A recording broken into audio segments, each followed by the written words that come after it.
A very warm welcome to this edition of The Vertex, hosted by the CXO Club of XLRI Jamshedpur. Joining us today for an insightful conversation is Mr. Balaram Bhattacharjee, the Chief Sales Officer at Yoga Bar.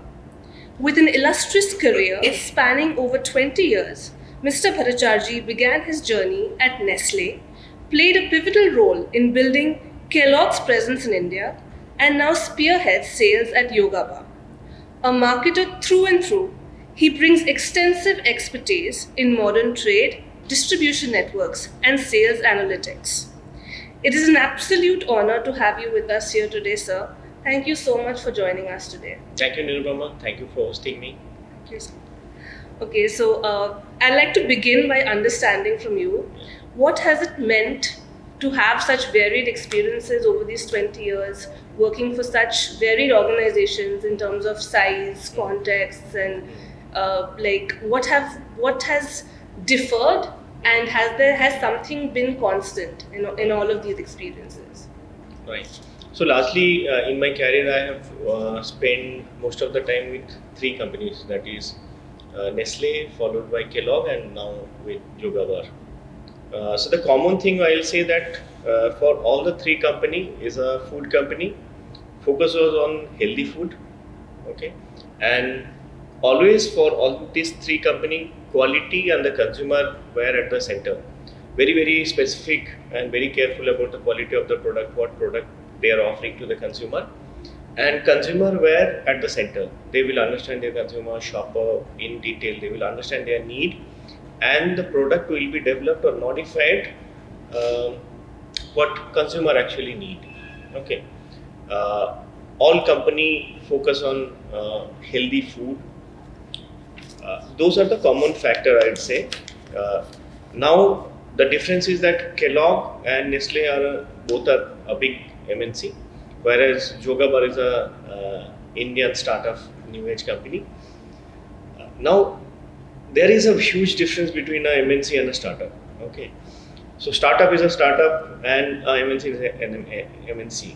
In many MNC, they say that even in the Kellogg, our earlier MD used to tell that. So we have a soul of startup. Now that time I didn't realize. When I came to Yoga Bar, then I said MNC is MNC and startups are startup. There is no soul in MNC because it very different. All MNCs are very organized. You will have all different department. You have expert in each department. And you will not get much surprise. It will be very organized. Their support system is very strong. Okay. Whereas in startup, you are very agile. You have to go very fast. The mantra is speed over perfection. Whereas it is not that evident in all the MNCs because you have a big team, huge support system, marketing is very strong, sales team is very strong, huge. All the good talent are attracted to the company. So those things in startup environment, you learn a lot because suppose you are working for MNC, you learn that specific job role what you are into. In a startup environment, you can learn. You will have a vast experience in multiple different because you will be into everything. If you know the game, you have to guide everyone. You have to take decision. You have to take charge. You have to take risk, and that's actually build you massively. So, lastly, these are the difference. But all the company, if you want to establish a business successfully, the core remains same. That you have to have a right product. Consumer has to be in the center, product quality has to be good, communication has to be right. You have to you should know that what you are offering, to who you are offering, and what is the reason for that. So those things are, I'd say that to summarize that, the common and the differences between all these three companies. So thank you for pointing out the fact that an MNC is organized and it is way more, I guess, bureaucratized than a startup where you have set SOPs and everyone knows what they're doing and everything. But that leads me to my next question is that... But the speed is one of the things. Startup will be at speed. MNC cannot match that. I mean, people will say, but they cannot match. I mean, our new product launch can happen in a month time or even in a 15 days time. Everything, getting the artwork ready, getting the lamination ready, it's very, very fast. Decision making is very fast. You don't get into a trap. So, say 2, 3 people are the core, they are taking decision and gone. You don't need much approval, much needed. MNC, you have to follow multiple things. Sometimes it is good also, but I mean, both the environment are very different, and that's why our startup play a different role and MNC play a different role. I guess that might also be because an MNC has probably larger stakes in the game, and Yes. the downside of failing is pretty Yes. large. Yes. But it's, as you mentioned, like markets are changing so rapidly, and you have to have a strong consumer-centric focus. Yeah. So we hear a lot, like almost every MNC has innovation as its agenda. But what we see is that, as you mentioned, that startups are very agile and fast and quick to respond to this. And despite having arguably the best talent and the best resource pool, MNCs are not the ones of late generating the newer products in the market. It turns out that from even not just in the foods category, but in other categories as well, that MNCs take up the role of big FMCG giants take up the role of consolidation when a startup has already And scaling that up further. Yes, and so is it necessary that that an MNC would necessarily have to take up the role of a consolidator in the market, and the startup has to be acquired? Is this a deterministic trajectory? Because the obvious advantages that an MNC has is its scale of distribution, its sales distribution networks. A startup cannot match up to that. So, can a startup survive without being acquired? Yes, 100% startup can survive without being acquired by any MNCs. And that has happened. If you have seen that many companies startup, they are getting listed and they are building their own. Okay, and many India's company, once upon a time, it was that time this terminology startup was not there. But everybody started from small. Say, suppose you take example of the Marico. When Marico started their business, it was a small company. They scaled it up. They didn't call it a startup or this thing because that time those terminologies were not there. We never used it, but it happened like that. Everybody started from small and they have grown their business. MNC can also play or do what startups are doing in a new innovation, that part. But the problem is that they have a core role to play. They already have they have a legacy. They have a set thought process, set pattern. Now, if suppose you have your leadership team who are working on something else, and who are so diversified, you have to have a separate team for both. If you can separate, this is very much possible. But lastly, if you ask same person to change 100% and manage both the thing, so there will be probability not go as fast as is you are expecting, like in startup. Okay. Related to this only, I'd like to ask, what is the role of marketing spends in driving sales? Like large MNCs like Nestle and Kellogg's have a very different approach to ATL. Whereas Yoga Bar, at least in its initial years, has just primarily depended on word of mouth, and it has let the product itself speak for itself. Yeah. But now, after being acquired by ITC, is that changing, or like what?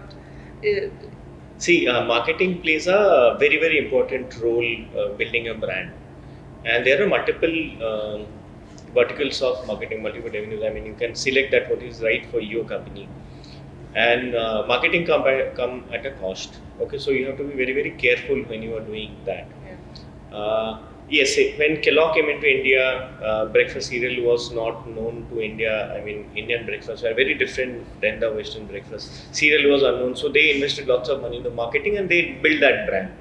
Okay, and most of the MNC, if you see, they come and they come with the agenda that invest to grow.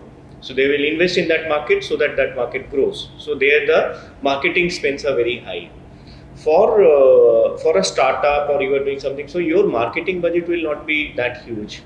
And if you choose it carefully, then it's better for you. Otherwise, you can spend, say, suppose you have X dollar, you can spend the entire amount in marketing. Okay, but then you don't know what is the result. You have to be very, very wise spending your limited resources, because you don't have unlimited resources like big giants, and you cannot make multiple mistakes in startup. So in Jogabar, our founder, she was very, very careful about what we are supposed to do and what we are not supposed to do. So we have never done any ATL. It is word of mouth, and product is the hero thing.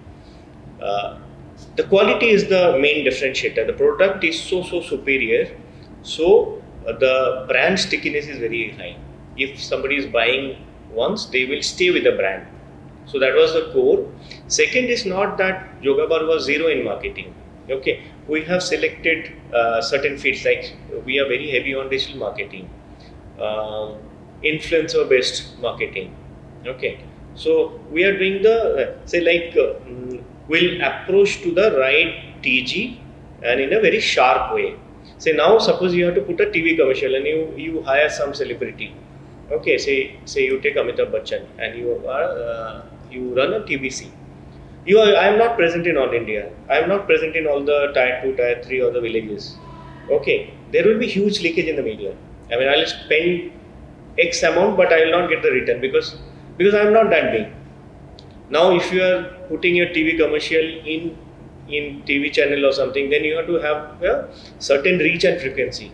If you do not go to that beyond a threshold, then you will not get any impact. Then you will go for a waste. So you have to select, you have to choose your battle very carefully. So we have done it very successfully, that where we should put our money. So we have invested our money in the store. We have deployed in-store promoters. Promoters are promoting our brand. What we are saying, that we have a great product.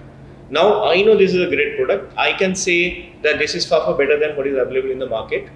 So now the consumer, so you are the consumer, you don't know. But what I am doing, I have hired a brand promoter who will be there in the store when you are coming. She will detail about the product. That why should you buy a Joga bar? How much protein it will give you? Why Joga bar muesli is better than the competition? How the differentiation? They will say that, see, X brand has a 20% inclusions, where Joga bar muesli has a 90% inclusions. Then they will give you the product that please taste.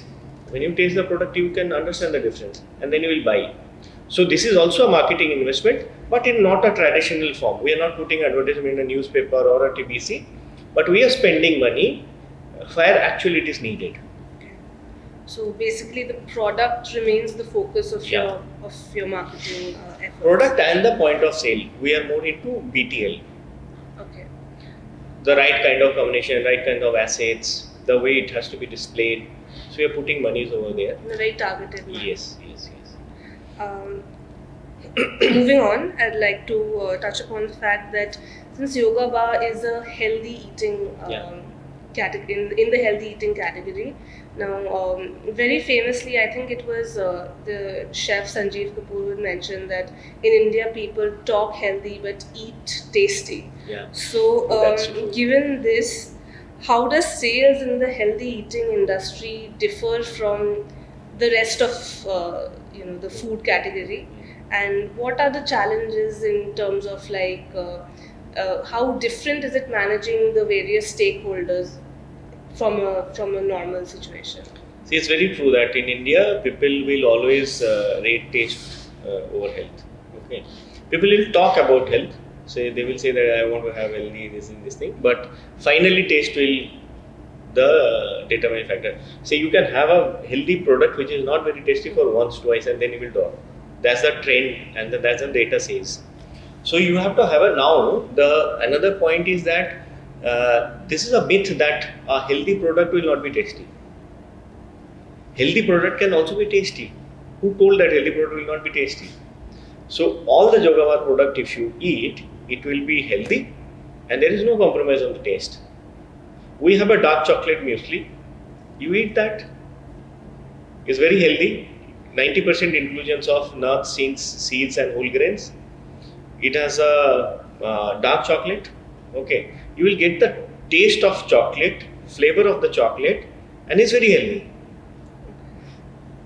Okay, so in the bar, Our all the ingredients are very natural. There is no preservative. There is no artificial color, no artificial flavoring. But actually, to be very honest, if you eat something natural, it will be more tasty. The blueberry flavor you get from the original blueberry are more richer than a blueberry flavor. So that's why anything you can try yoga powder, you'll find it.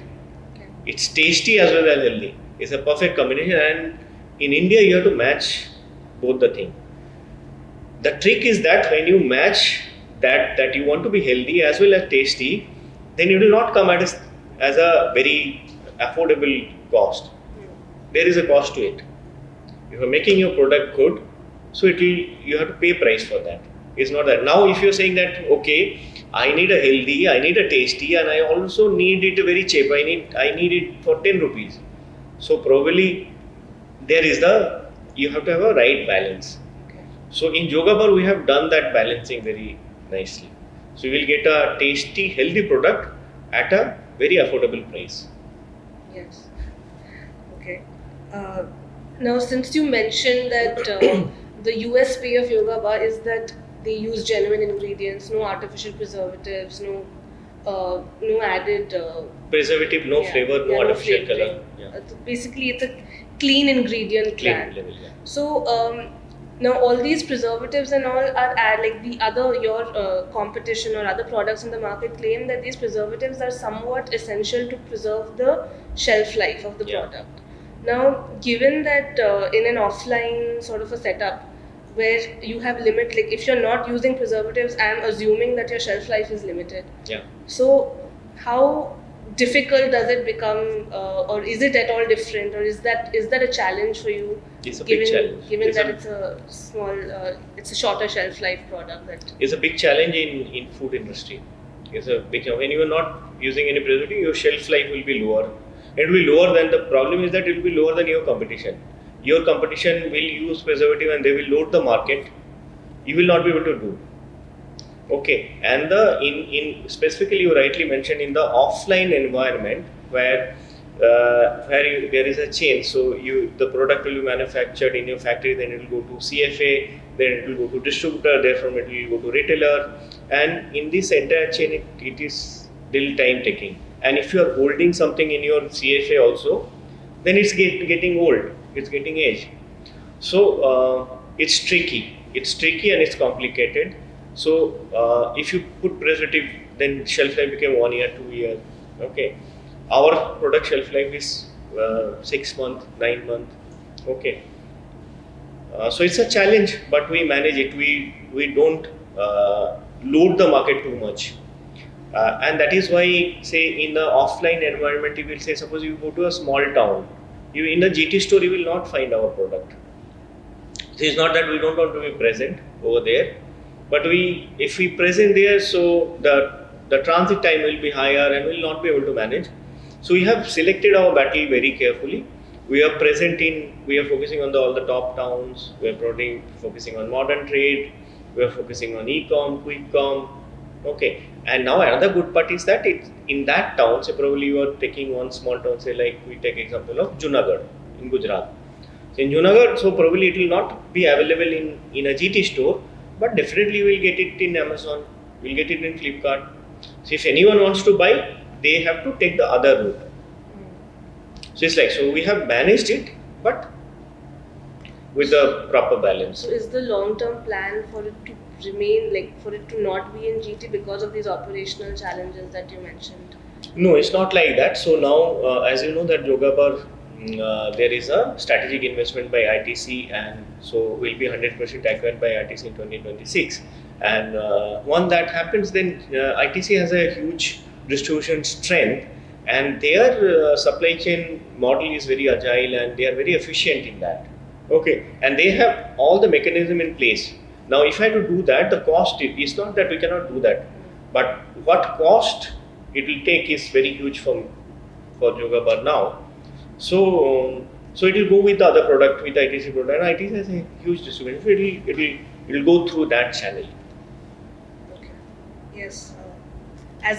This brings us to a point at the start when these large MNCs have a very big Yes, scale advantage. yes, yeah. So my next question to you is about the evolution of the breakfast category in India. I think 20 years ago, the Western breakfast category was probably very small or non-existent. From that to now, how do you see the evolution? Is it a sizable market? And given that there are a lot of concerns about, clean eating and the use of palm oil, and there's a lot of awareness about, sugar and a lot of these other ingredient, people have started reading Labels. the labels. So how do you see the evolution of the breakfast category over these years, and what do you predict? See, this has evolved nicely in Indian market. So you rightly said that. So if you go back, say, 15, 20 years ago, so breakfast cereal was not at all there. I mean, it was there, but it was very, very lesser, selected store, selected city. Now the breakfast cereal category has evolved in India, and it has evolved in its way. Okay, and many big companies has played a role to build that category. So when Kellogg came into India, they have invested a lot in the marketing, advertising, educating people. Okay, and they have built it breakfast cereal. Then many other companies joined, say like Quaker with oats. Then you have Saffola, then all the other company like say now Soulful Tata, Joga Bar, many other companies. I mean, Bagri was another company who was there in muesli.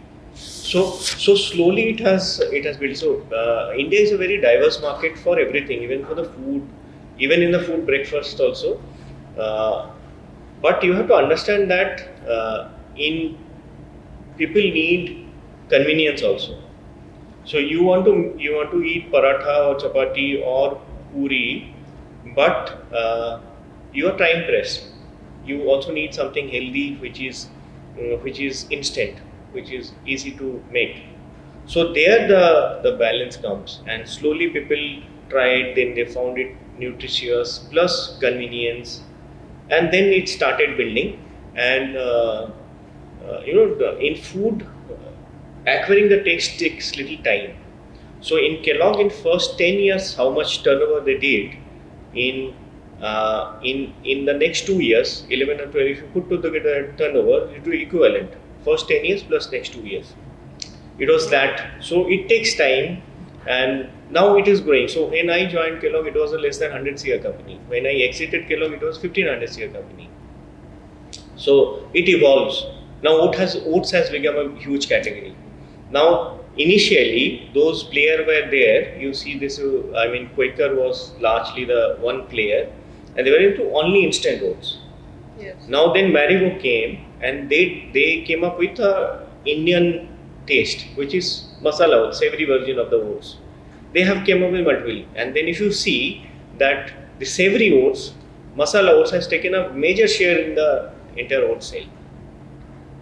So that's Indianizing. Yes, Indian is also happening. So you mentioned oats, and before that even cereals. Like, if you had to pick a hero product for this category at the moment and in the future, what would you pick? In the healthy snacking segment, I will say that bar is a very underpenetrated category. Now in India, most of the people don't know about that, barring few top cities and certain channels. Whereas it has a huge potential. Its penetration is less than 1%. So it will grow, and it will grow very fast because it is a perfect fit. It is nutritious. It is healthy. It is you have the convenience. Say suppose in the now you everybody say if you are a student, you are in this thing, you are loaded. You have assessment, you have exam, you have some other event or something. So many times probably you don't get time to eat. You skip your breakfast. But if you skip your breakfast, it's not right. So you can carry a breakfast bar. You have one bar. It will give you the nutrition. You will be full, and it will solve the purpose. Say you are studying in the night. You are feeling like having something. Now you cannot go and eat Maggie or something, samosa or this thing. So if you eat, then you will also feel guilty that I have eaten something wrong. Yeah. So this is a major. I mean, the occasions are also, there are multiple occasions where it can be consumed. You are traveling, you carry that. It is easy to carry. Even suppose you're going for trekking, you cannot carry lots of food. You carry protein bar. It will give you the strength, it will give you the energy, and you will also have the food requirement, the nutrition what you need. So this in the snacking and this part, the cereal bar has a bigger role to play, and I think this will grow very fast. In the breakfast cereal, so I think Indian flavor that inclusions will come. So like what disruption happened in oats, in the core cereal that will also come. Like say, I mean many say MTR has tried, but it didn't scale up. Like say poha, upma, Indian version. In the breakfast cereal, the way what has happened with the oats, the similar thing there is a potential. All right. Finally, I'd like to ask you, while there's no single formula for success, what do you believe are the core ingredients in this recipe, and what do you look for in a candidate in terms of what is required for excelling in the domain of sales and marketing? Okay. Your question has two parts. So first part is that what is important ingredient. Okay. So first, to be successful, any company has to understand their shopper and the customer very in detail. Your consumer has to be in the center.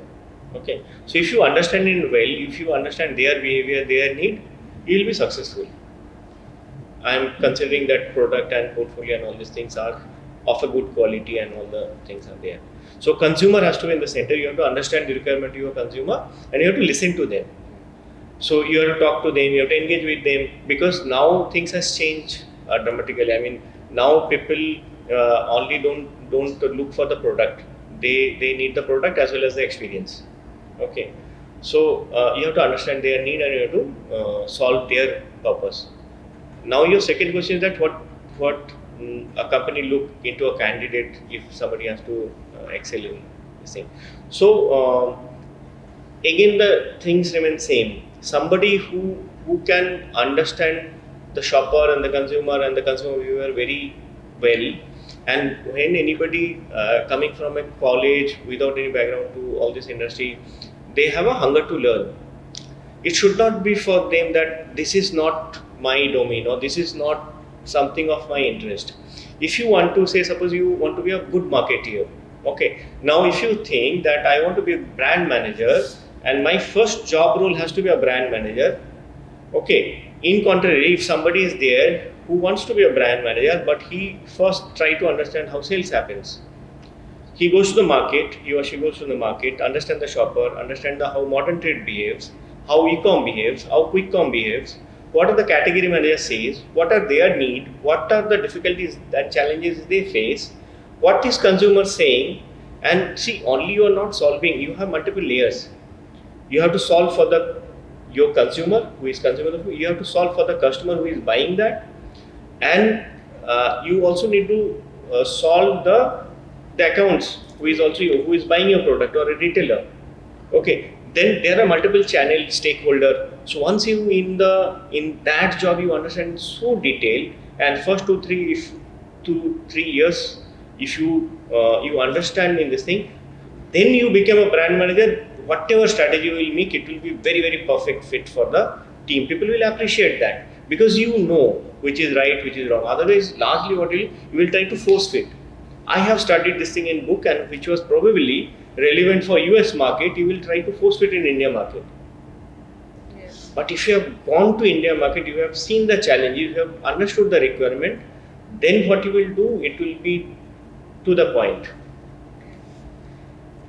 So, while yoga bar might ensure that we get our bars, quickly at in a very convenient manner, I don't think there is a very quick hack to cracking a career in sales and marketing. So we have to understand the intricacies and get down and get our hands dirty and understand the business. There is no alternative for hard work.